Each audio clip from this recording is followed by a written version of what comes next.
네, 예배 자리에 나오신 여러분을 너무나 환영하고 축복합니다. 우리 좌우 바라보시면서 함께 인사하겠습니다. 사랑합니다. 축복합니다. 시작. 사랑합니다. 축복합니다. 참 잘 나오셨습니다. 날씨가 많이 따뜻해졌습니다. 정말 이제 봄이 온 것 같죠. 여러분 하루하루 하나님의 살아계심과 또 하나님의 인도하심 속에서 날마다 새롭게 빚어져 가는 저와 여러분 되길 다시 한번 주님의 이름으로 축복합니다. 여러분 우리 벚꽃은 다 이미 떨어졌지만 오늘 날씨가 너무 좋아요. 그렇죠?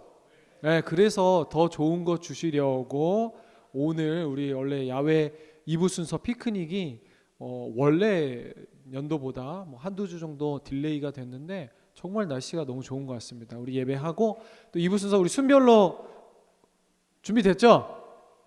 처음 듣는 뭐야 오늘 뭐 있어? 이러시는 분들도 있는 것 같은데 배달해요? 아니면 요리해요? 배달해요? 네, 배달입니다. 저도 부장님이랑 같이 돌아다니면서 닭다리 하나씩 뺏어 먹도록 하겠습니다. 여러분 보면은 나무가 벚꽃이 어디 있었던 것 같아요? 그렇죠? 모르겠죠. 여러분 우리 머리카락이 어디 숨어 있다가 계속 자라는 것 같아요? 손톱이 어디 있다가 계속 자라는 것 같아요? 이 생명이 사실 우리가 뭐 광합성 어쩌고 저쩌고 과학적으로 다 설명하고 증명할 수 있겠지만 하나님께서 질서를 유지하지 않으시고 하나님께서 우리에게 허락하시지 않으셨다면 사실 오늘 하루가 우리의 기적이다 이런 말 있잖아요. 그렇죠?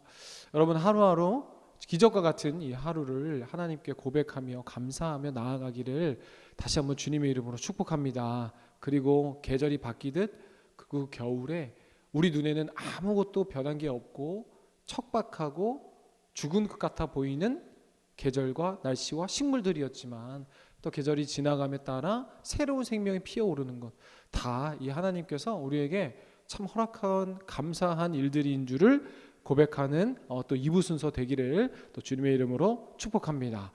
오늘 우리가 함께 나눌 말씀은 이 시편 56편의 말씀인데요. 지금 우리는 사실 사무엘서의 이야기를 같이 읽고 있었죠. 이스라엘의 이 역동적인 역사와 특별히 다윗의 삶을 통해 하나님의 나라가 어떻게 세워져 가는지를 사무엘서를 통해서 우리가 함께 나누고 있었어요. 그런데 이번 주 목요일 성경 본문 읽기가 어디였어요? 시편 56편과 120편 그리고 140편에서 142편까지의 말씀이었습니다. 이 다윗 인생의 가장 어두운 터널을 지날 때 다윗이 고백했던 이 시들인데요.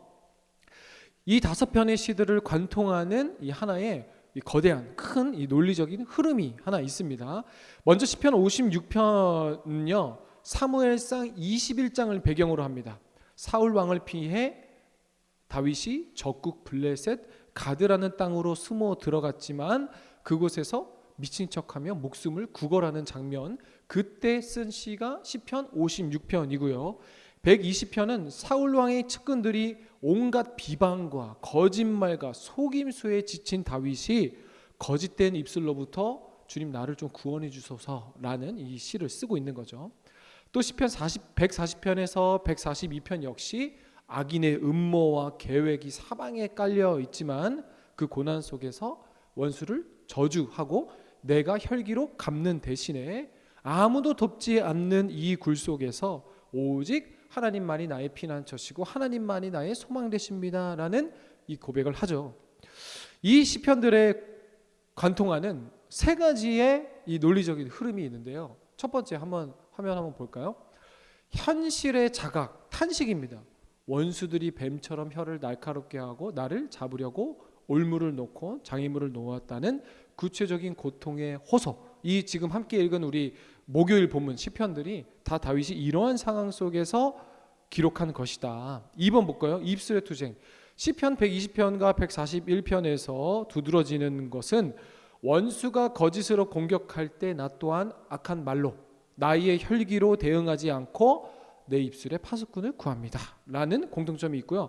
세 번째 볼까요? 피난처의 이동. 사람과 세상의 도움을 기대했다가 실망하는 것이 이 시들의 특징입니다. 결국 나의 피난처는 오직 예수님, 하나님 오직 여호와뿐입니다 라는 결론에 도달하는 것을 이 시들을 통해 우리가 알 수 있어요.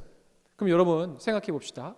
사무엘서는 장르라 그러죠. 성경의 장르로 봤을 때 어디에 속하냐면 역사서에 속합니다. 그렇죠? 역사서는 어떻게 기록되었어요? 시간의 흐름에 따라 기록되어 있어요. 그렇죠? 편집된 것이 아니라 여러 이야기들을 모아놓은 것이 아니라 사무엘서 역사서의 특징은 시간의 흐름대로 역사적 사건을 기반으로 기록한 것이란 말이에요. 그럼 시편은 뭐예요? 시편은 그 역사적 사건 속에서 특정한 그 사건 속에서 그 주인공이었던 다윗이 그 상황 속에서 내뱉었던 자신의 고백과 이 고백들을 문자화한 것이 바로 이 시편이잖아요. 시라는 거예요. 근데 여러분 여기서 오늘 우리가 성경 읽기가 매우 잘 돼 있는 것은 뭐냐면요. 사무엘서 역사적인 그 사건을 쭉 읽는 그 지점에서 시편으로 넘어가잖아요. 그렇죠? 시편으로 넘어가고 시편 몇 편 바뀌면서 그 현상과 상황 속에서 사건 속에서 다윗이 어떠한 심정과 감정과 상황이 처해 있는지를 시편을 통해 더 잘 알아가는 거잖아요. 그럼 여러분 사무엘상하가 역사적으로 기록되어 있는 우리 외형의 몸이라고 한다면 시편은 뭐예요? 우리 몸 안에 생명을 전달하는 피와 같은 거예요. 아니면 심장 박동과도 같은 거예요.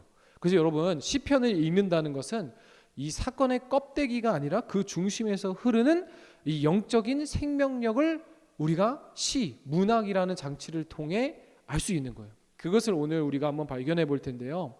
오늘 본문에 나타난 시는요, 공통점이 뭐예요? 다 다윗이 어려운 상황 속에 처했을 때, 고난에 있을 때 자신이 한탄하듯, 그렇죠? 독백하듯 하는 거잖아요. 근데 결코 그렇다고 단순히 자신의 감정을 하나님 앞에 호소하거나 배설하는 게 아니에요. 그죠? 이런 거죠. 하나님, 저 너무 힘들어요 라고 떼를 쓰는 것만은 또 아닙니다. 그러면 왜 우리가 이 시편을 읽어가야 하나? 그리고 우리가 연대기적 성경 읽기 속에서 이 사건에서 다윗의 심정이 어땠을까라는 이 시편을 왜 읽어 나가야 하는가? 잘 들으세요. 왜 그러냐면요, 하나님의 언약, 하나님의 약속, 우리를 향한 하나님의 섭리, 경륜, 계획, 하나님의 신실하신 약속은 있어요. 그거는 정해진 거예요. 그렇죠? 그것은 이미 우리에게 주어졌어요. 뭐예요? 예수 그리스도로 말미암아 영원한 승리가, 죄로부터 영원한 승리가 우리에게 주어진 사실이라는 거예요. 그 하나님의 언약은, 약속은 이미 우리에게 주어졌어요. 그런데 우리의 삶은 그래서 행복해요? 우리의 삶은 매일 해피해요? 그래서 우리의 삶은 매일 기쁨과 감사만 넘쳐요? 아니요. 하나님의 언약은 신실하고 하나님은 선하신데 왜 우리의 삶은 고통과 눈물뿐이냐는 거예요. 그 이유와 그 간격을 메우는 것이 뭐예요? 다윗의 시편이라는 거예요. 한 사람의 절규요 한탄이요 그 고백을 통해 신실하신 하나님의 약속이 고난뿐인 우리 인생에 어떤 역할과 어떤 기능을 하는지 시편을 통해, 우리보다 먼저 살았던 믿음의 선배의 그 신앙을 통해 우리가 배운다는 거예요. 좀 어려워요? 한번 봅시다. 이 하나님의 신실하신 약속, 하지만 내 삶은 계속 쫓겨다니고 힘들고 그 불일치, 그렇죠? 불일치의 간격 속에서 다윗은 계속 자신의 이 신실하신 하나님의 찬양을 고백한 적도 있고, 원수들을 향해 욕을 하기도 하고, 하나님을 향해 손가락질을 하며 이 상황을 한탄하기도 하며, 하지만 계속 그 상황 속에서 뭘 발견하는 거예요?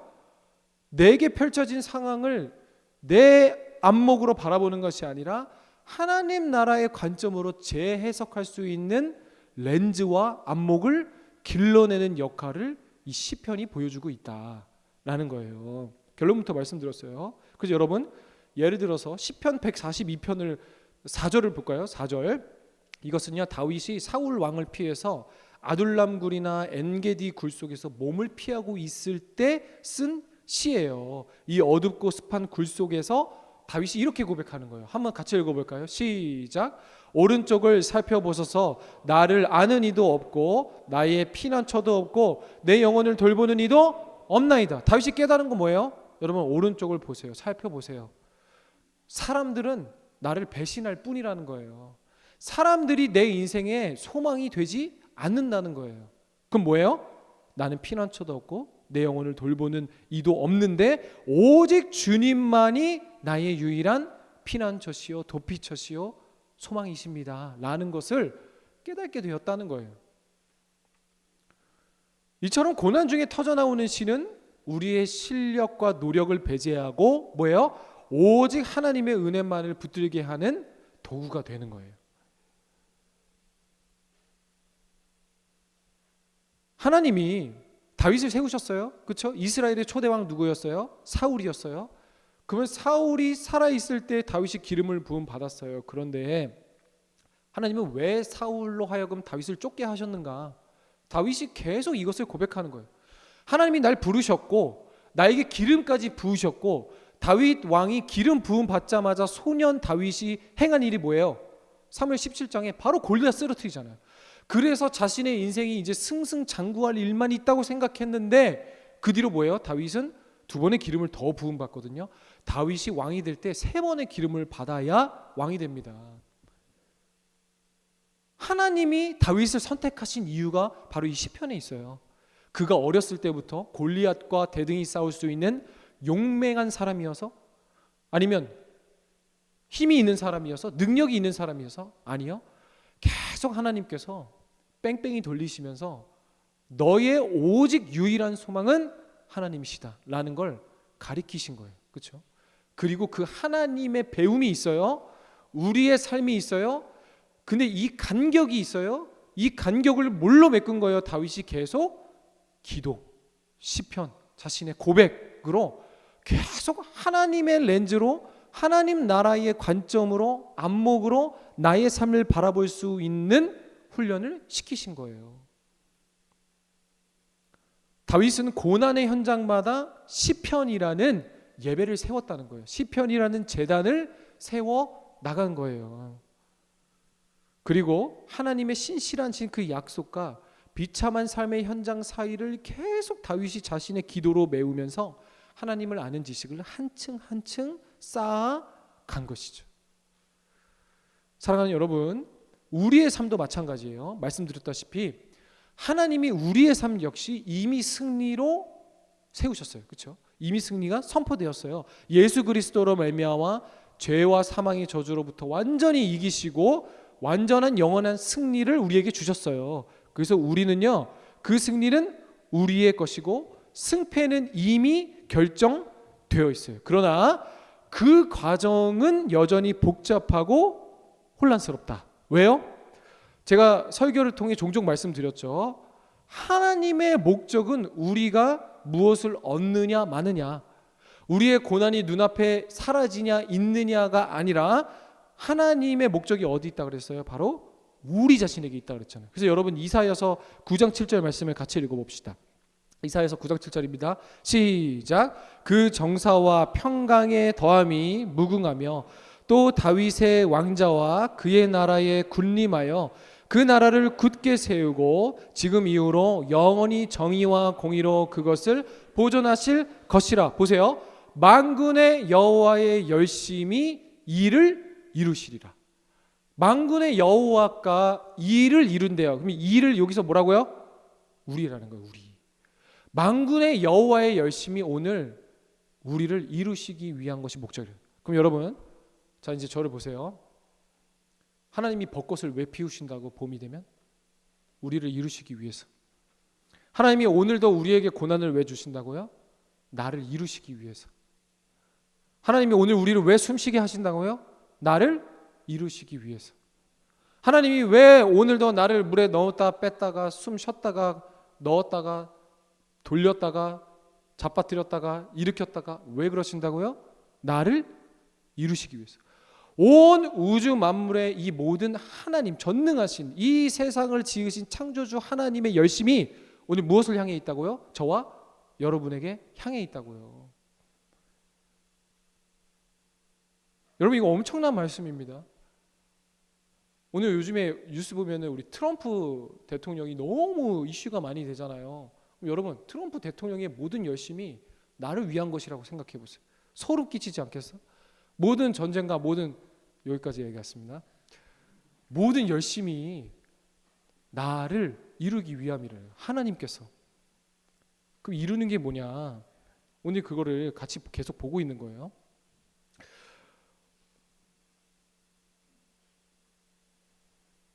나는 계속 약해지는 것 같고 계속 눈물뿐인 것 같지만 하나님의 신실하신 약속이 우리를 붙들고 계셔서 나중에 사무엘 하 3장 가면은 사무엘 기자가 뭐라고 고백합니까? 다윗은 점점 강하여지나 사울의 집은 점점 약하여진다. 근데 여러분, 사무엘서를 쭉 읽어보세요.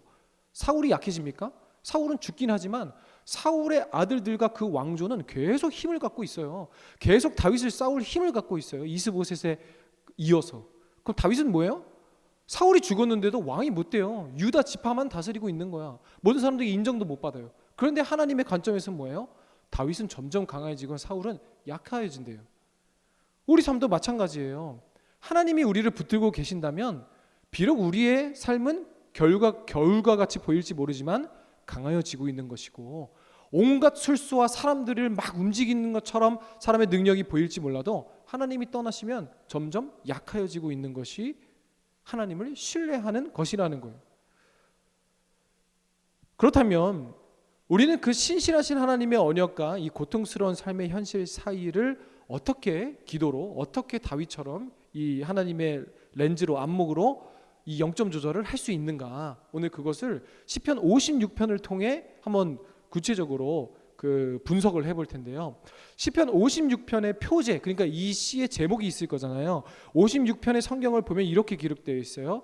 다윗의 믹담의 시, 인도자를 따라 요낫 엘림 루호킴에 맞춘 노래, 다윗이 가드에서 블레셋인에게 잡힌 때에라고 되어 있어요. 무슨 말이냐면요, 이 56편의 역사적 배경은 사무엘상 21장 10절에서 15절을 다윗이 지나던 당시 사울을 피해 도망치던 다윗이 적국 블레셋의 도시 중 하나였던 가드라는 땅에 도망가서 발각되어 붙잡힌 거예요. 근데 여러분, 가드 하면은 성경을 조금 아는 분들은 생각나는 인물이 있어요. 누구예요? 바로 골리앗입니다. 골리앗의 고향이 가드예요. 그럼 여러분 생각해 보세요. 자, 트럼프 대통령 나왔기 때문에 또 한번 가볼게요. 트럼프 대통령이 지금 이 상황에 이란에 들어간다. 그럼 이란이 가만히 있을까요? 아니죠. 들어가는 즉시 발각되면 큰일 나잖아요. 다윗도 마찬가지예요. 그 블레셋의 영웅이었던 골리앗을 죽인 다윗을 가드, 블레셋 사람들이 다윗을 모르고 있었을까요?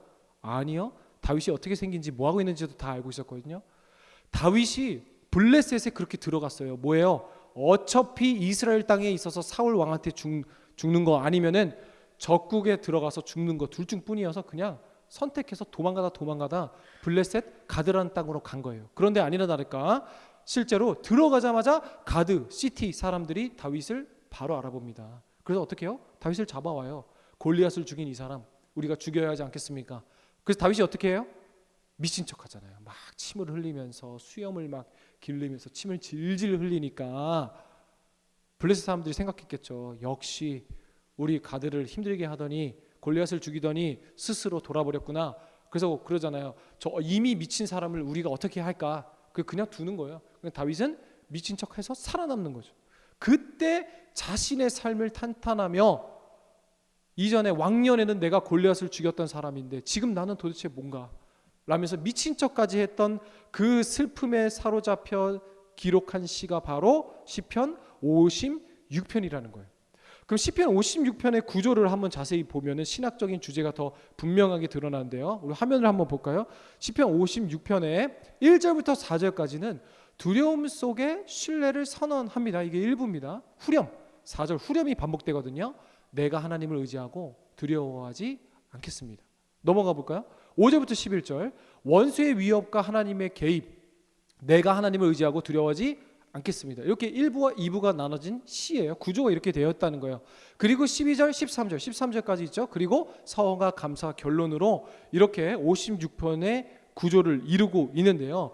1절을 보면은요, 하나님이여 내게 은혜를 베푸소서, 사람이 나를 삼키려고 종일 치며 압제하나이다. 지금 다윗의 상황을 설명드렸죠. 그러니까 지금 단순히 히브리어 샤이프, 사람이 나를 삼키려고는요 그냥 나를 괴롭힙니다라는 정도가 아니라 굶주린 사자가 먹잇감을 쫓아오는 것과 같은 것을 묘사할 때 히브리어 이 샤이프라는 단어를 써요.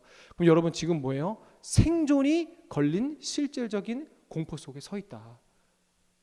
지금 내가 뭐 적국에 가서 미친 척하고 살아나면 우리는 일이 없겠지만 여러분 지금 우리에게 생존이 걸린 문제 뭐예요? 도무지 해결되지 않는 재정의 문제, 풀리지 않는 관계의 문제, 그리고 앞이 보이지 않는 나의 승진과 취업과 학업의 문제들, 우리도 다 생존이 걸린 문제들이잖아요. 이 문제들이 나를 삼키려고 있는 거예요. 그렇죠? 근데 이 각자에게 생존이 걸린 가장 치열한 공포가 우리를 감싸고 있다. 근데 다윗이 먼저 이렇게 고백합니다. 3절 읽어볼까요? 3절 같이 3절 읽겠습니다. 시작. 내가 두려워하는 날에는 내가 주를 의지하리이다. 아멘. 나는 두려워하지 않습니다. 근데 여러분 여기서 주목할 건 뭐냐면요, 다윗은요 내가 두려워하는 날에는, 하나님 난 두려워하지 않습니다가 아니라 내가 두려워하는 날에는. 여러분 여기서 우리가 하나님의 관점으로 우리의 삶을 해석하는 첫 번째 비결이 있어요. 뭐냐면요, 센 척하지 않기, 하나님 앞에 허세 부리지 않기, 하나님 앞에 센 척하지 않는 거예요. 그냥 있는 그대로 하나님 저 두렵습니다. 근데 여러분 이게 왜 중요하면요, 믿음은, 우리 신앙은, 믿음은 두려움을 느끼지 않는 것이 믿음이 아니에요. 우리는 이렇죠. 아니 하나님이 살아계시면 어떻게 고난이, 하나님이 살아계시면 어떻게 이런 일이. 근데 신앙과 믿음은 그런 일이 아니라는 거예요. 그럼 뭐예요? 두려움 속에서 하나님을 선택하는 결단이 바로 신앙이라는 거예요. 이 생존이 걸린 어려움 속에서 아니 우리는 어떻게 해요? 아니 하나님이 살아계시면 어떻게 이런 일이 있어요? 만 외치다가 시험 드는 거예요. 그런데 성경은 분명히 우리에게 이야기합니다.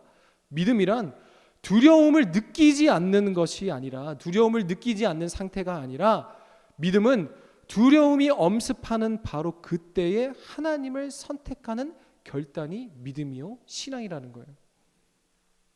내 감정을 억지로 두렵고 불안하고 의심이 되는 것을 하나님이 믿는 믿음으로 억누르는 것이 아니에요.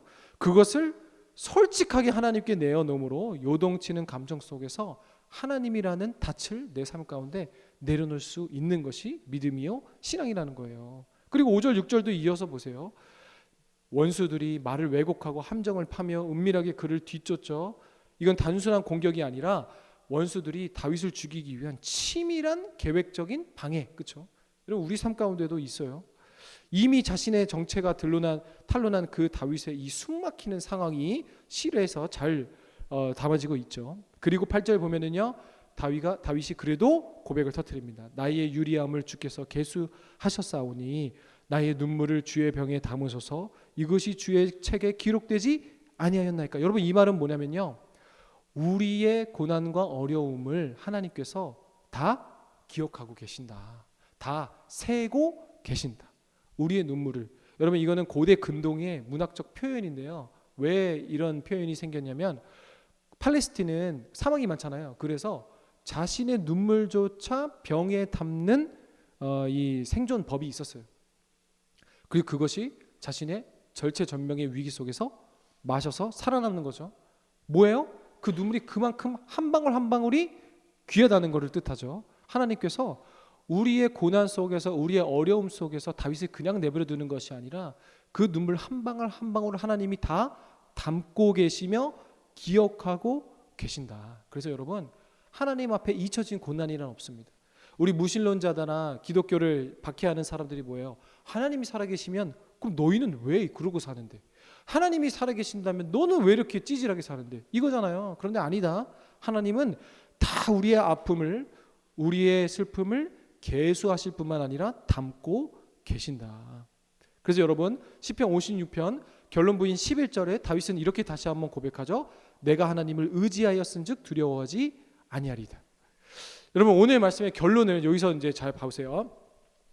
4절의 내용을 보면은요, 성경 있으신 분들 4절 보세요. 내가 하나님을 의지하였은즉 두려워하지 아니하리니. 그리고 11절에도 보죠. 내가 하나님을 의지하였으니 두려워하지 않겠습니다. 똑같죠. 그리고 원어로 히브리어로 봐도 단어들조차 모음조차 자음조차 다 똑같습니다. 그런데 다른 게 있어요. 한글 성경으로는 똑같아요. 내가 하나님을 의지하였은즉 두려워하지 아니합니다. 그렇죠? 그런데 원어로 보면은 단어도 똑같고 문장도 다 똑같은데 바뀐 게 있어요. 뭐냐면요, 단어의 배열 순서가 바뀌어 있습니다. 무슨 말이냐면요, 4절에는요, 4절의 논리는 이거예요. 두려움이 먼저예요. 하나님, 내가 두려워하지 않습니다. 하나님을 의지하기 때문입니다. 그러니까 이런 거예요. 내가 두려워하는 날에는 나는 주님을 의지할 것입니다. 즉 밀려오는 두려움이라는 현실 앞에 먼저 반응하여 하나님을 붙드는 상태라는 거예요. 여전히 내 눈앞에 두려움이 앞서고 있는 모습이에요. 그래서 내가 두려워하는 날에 나는 하나님을 의지하겠습니다. 이게 4절이라면 11절에 어순이 바뀌었다는 건 뭐예요? 우리 한글 성경 똑같지만 11절에 어순이 바뀌었다면요, 두려움과 의지가 아니라 의지 다음에 두려움이에요. 뭐냐면요, 하나님을 내가 의지합니다. 그래서 나는 두렵지 않습니다. 라는 의미라는 거예요. 뭐가 달라요? 처음에 다윗은 두려움부터 봤다는 거예요. 처음에 다윗은 눈앞에 펼쳐진 내가 통제할 수 없는 상황에만 초점을 맞췄어요.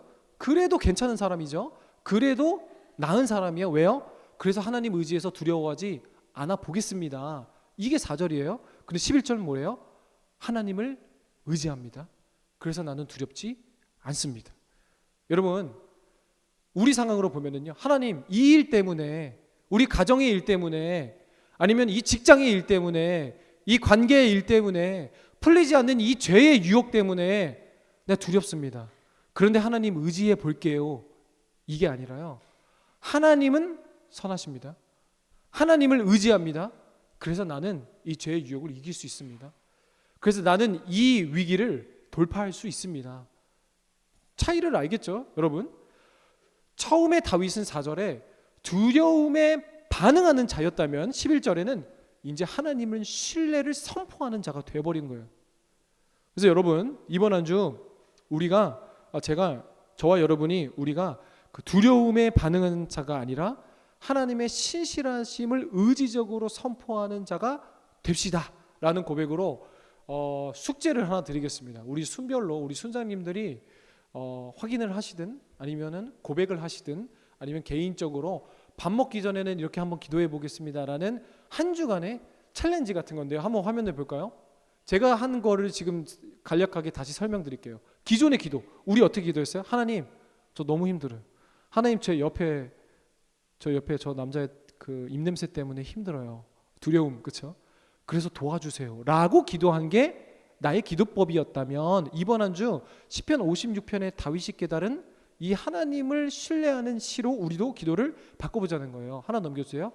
하나님은 나의 피난처십니다. 의지가 먼저 되는 거예요. 나의 두려움의 상황이 먼저 나오는 게 아니에요.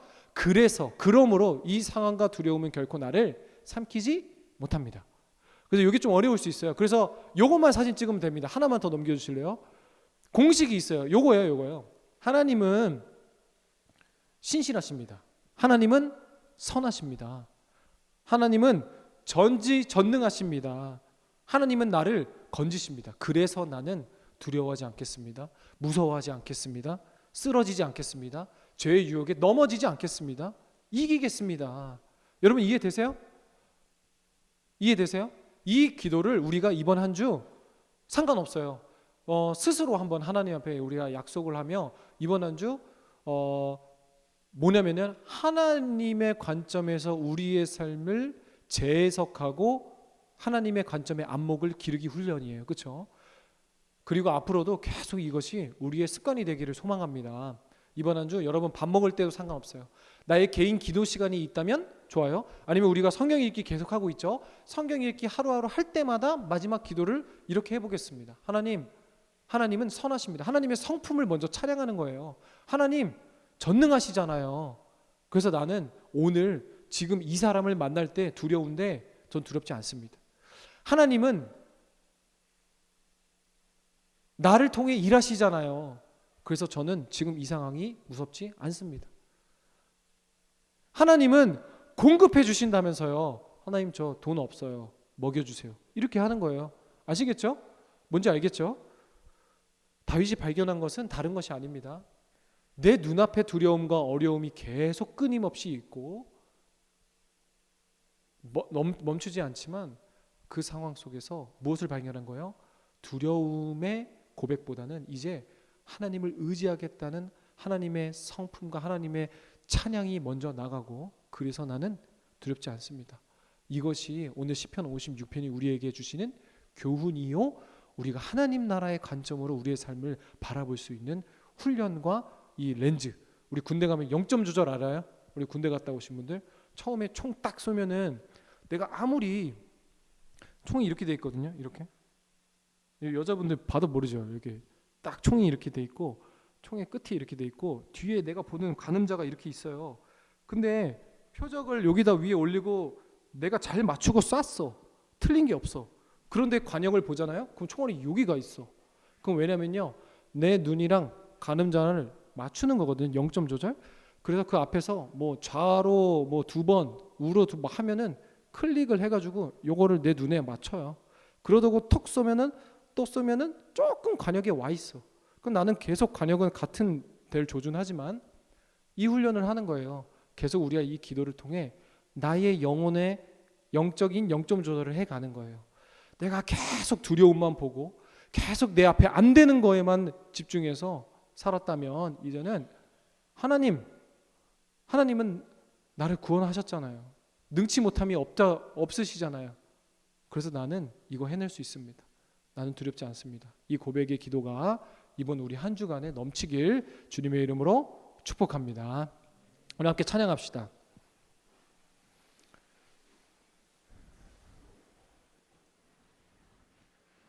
하나님은 우리의 피난처가 되시며 우리 함께 찬양하겠습니다.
기도하기를 원합니다.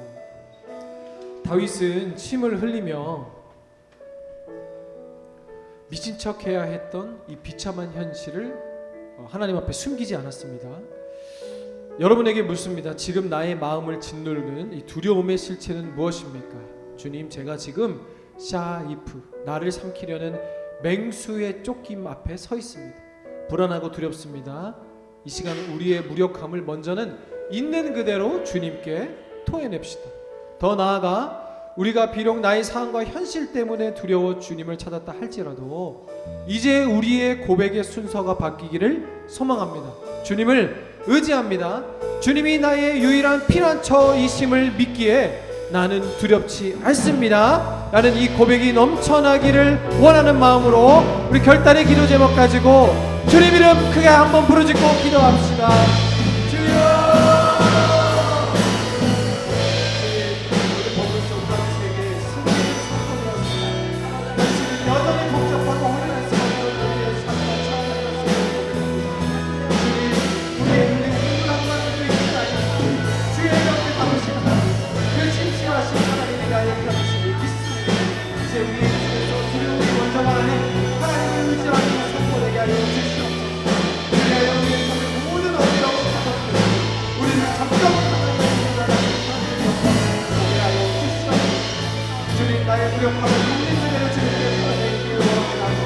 우리가 비록 나의 삶과 현실 때문에 두려워 주님을 찾아가 할지라도 이제 우리의 고백의 순서가 바뀌길 원하오니 주님을 의지합니다. 주님은 나의 피난처이십니다. 주님은 전지 전능하십니다. 주님은 나의 편이십니다. 주님은 나의 이웃이십니다. 주님은 나의 아버지이십니다. 그래서 두려워하지 않겠습니다. 그래서 이제 찾아갑니다.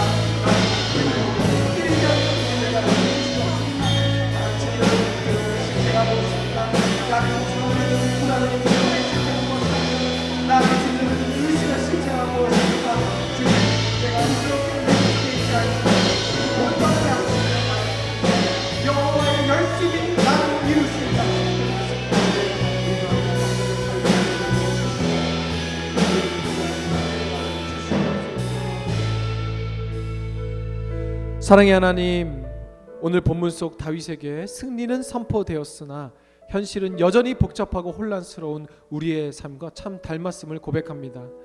우리의 흘린 눈물 한 방울도 잊지 않으시고 주의 병에 담으시는 하나님, 그 신실하신 하나님이 나의 편이심을 우리가 이 시간 믿음으로 고백합니다.